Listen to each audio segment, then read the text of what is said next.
రూపాయలు 30 రూపాయలు.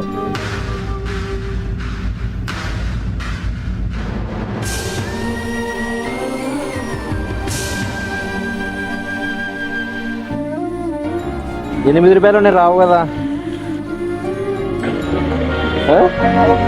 పెట్టుకోలే.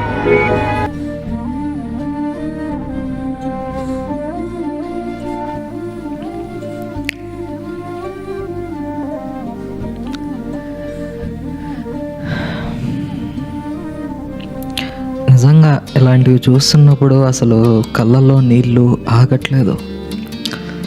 ఈ హెల్ప్ చేసే వాళ్ళు ఎవరైతే ఉన్నారో మీకు చేతులెత్తి దండం పెట్టినా సరిపోతండి. నిజంగా థ్యాంక్ యూ సో మచ్. ఆ తాతగారు స్మైల్లోనే తెలుస్తుంది అసలు ఒక చిన్న దానికి ఎంత హ్యాపీగా ఫీల్ అవుతున్నాడో.